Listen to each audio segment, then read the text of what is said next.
Hello बच्चों, आज हम लोग पढ़ेंगे ग्रुप 18 नोबल गैसेस। मेंडलीव साहब ने जिसको क्या नाम दिया था? Zero group. क्या नाम दिया था? Zero group.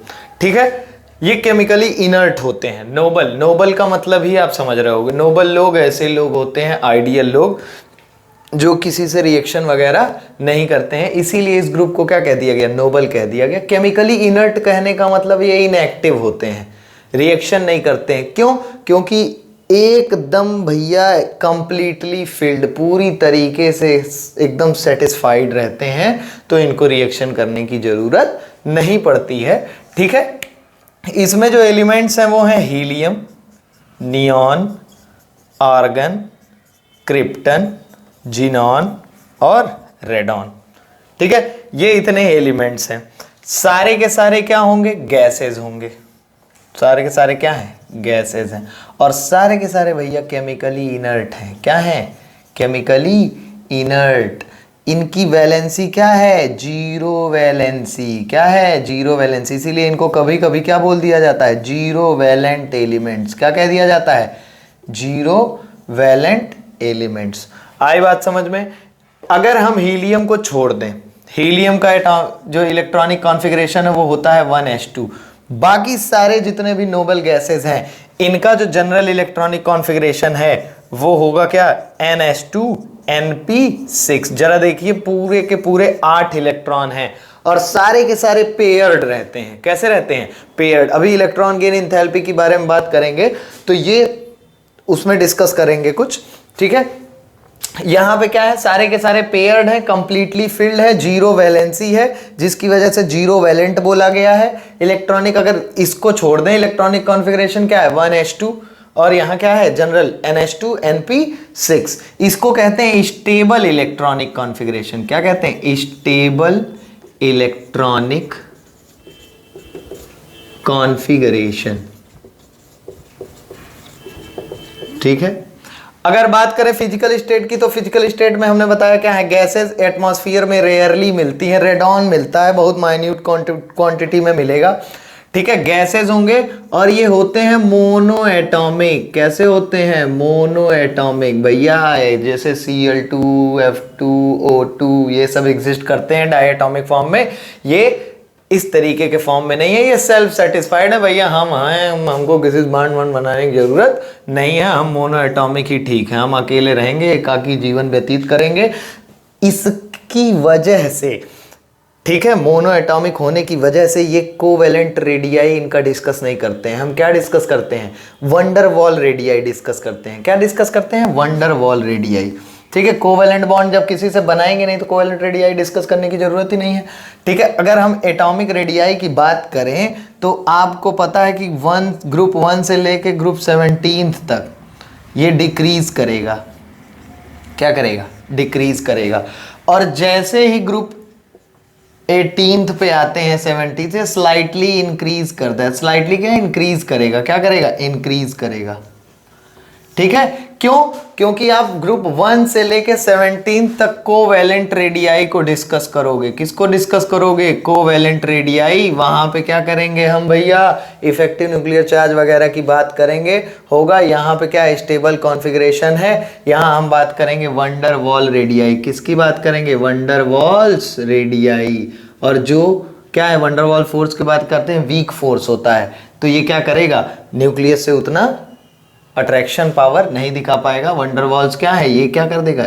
वंडरवॉल्स रेडियाई की बात करेंगे और ये इंक्रीज करेगा। अगर आप ग्रुप में जाओ, अरे पीरियड में देखोगे तो लेफ्ट टू राइट जाने पे 18th का सबसे ज्यादा होगा। और अगर ग्रुप में बात करते हो आप, तो ग्रुप में क्या करेगा? इंक्रीज करेगा। क्यों इंक्रीज करेगा भैया?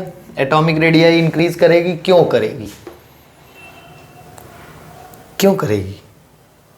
क्योंकि भैया वैलेंस सेल भी तो बढ़ रहे हैं ना उसमें। आ रही बात समझ में? एक्स्ट्रा सेल भी तो जुड़ रही है, इंक्रीज करेगी। कोई दिक्कत? इतना समझ में आ गया होगा। इसके बाद हम डिस्कस करेंगे क्या? आयनाइजेशन एंथैल्पी के बारे में। ये इतना समझ में आ गया होगा। अगर हम आयनाइजेशन एंथैल्पी की बात करें, किसकी बात करें? Ionization enthalpy. तो आयनाइजेशन एंथैल्पी, इनको आयनाइज करने के लिए एनर्जी देनी पड़ेगी भैया। आयनाइज सारे के सारे तो पेयर्ड हैं, सारा कंप्लीट है कि नहीं, कंप्लीट स्टेबल कॉन्फ़िगरेशन है ना, इसीलिए इनकी आयनाइजेशन एंथैल्पी क्या होगी, हाई होगी। क्या होगी, हाई होगी। आई बात समझ में, कोई दिक्कत। और वहां हमने बताया है कि सारे इलेक्ट्रॉन पेयर हैं, इसी की वजह से जो इलेक्ट्रॉन गेन एंथैल्पी है, क्या है, इलेक्ट्रॉन गेन एंथैल्पी, ये होता है पॉजिटिव। कैसा होता है, पॉजिटिव। क्यों, सारे इलेक्ट्रॉन्स क्या हैं, पेयर्ड हैं, तो आप एक्स्ट्रा इलेक्ट्रॉन जो ऐड करोगे वो एक्स्ट्रा सेल में ऐड करोगे, आगे वाले सेल में ऐड करोगे, ठीक है। वहां एनर्जी क्या चाहिए, ज्यादा चाहिए, इसीलिए इलेक्ट्रॉन गेन एंथैल्पी क्या होती है इनकी, पॉजिटिव।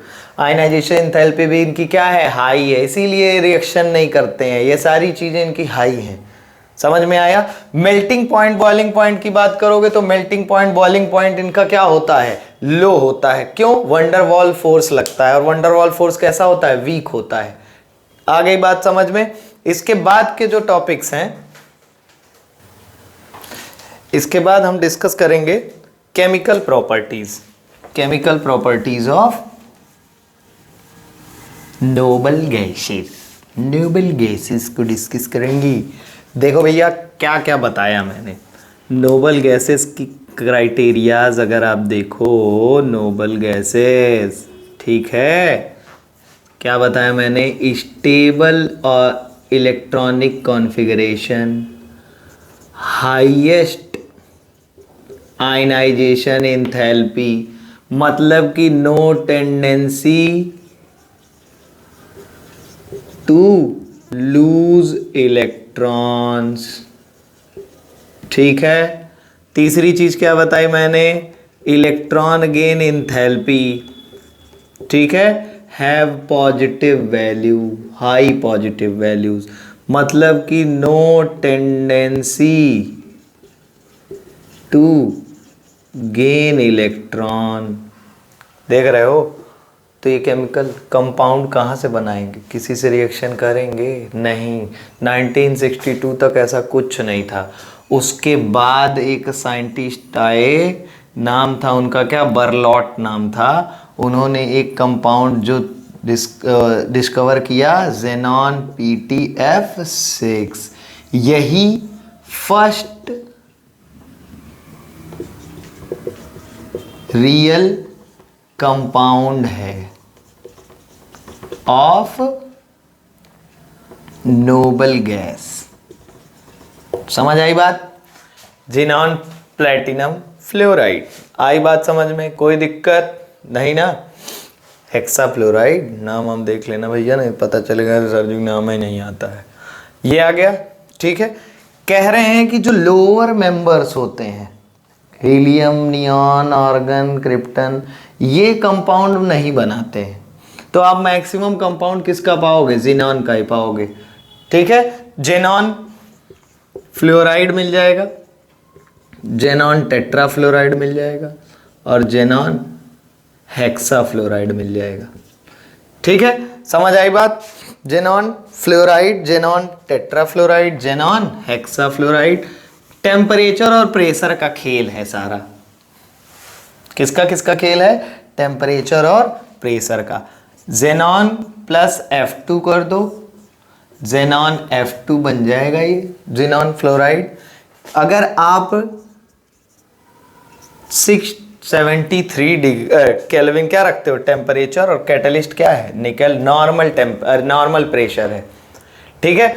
अगर इस टेम्परेचर को आप कर दो क्या, 873 केल्विन, प्रेशर लगभग कर दो 5 से 7 बार, और कैटलिस्ट यहाँ निकल ही कर दो, तो आपको क्या मिलेगा, जेनॉन फ्लोराइड। और ये प्योर फॉर्म में नहीं मिलता है, इसके साथ मिक्सचर्स मिलते हैं। किसके, जेनॉन फ्लोराइड, इसका ये जेनॉन टेट्रा फ्लोराइड के साथ जेनॉन फ्लोराइड और जेनॉन हेक्सा फ्लोराइड का मिलेगा, ठीक है। अगर इस टेम्परेचर को क्या करें, घटा दें, यहाँ 2 रख दें, 2 जब 4 हो गया काम, यहाँ 3 रख दें, ये बन जाएगा क्या, जेनॉन। यहाँ इसको घटा के कर दो 573 केल्विन, कैटलिस्ट सेम है, लेकिन प्रेशर के साथ खेल है, 60 से 80 बार कर दो। कितना कर दो? 60 से 80 बार। समझ में आया? 60 to 80 बार कर दो। देखो तीनों चीज का सिंथेसिस हमको मिल गया। मतलब कैसे बनेंगे? टेम्परेचर और प्रेशर का खेल है।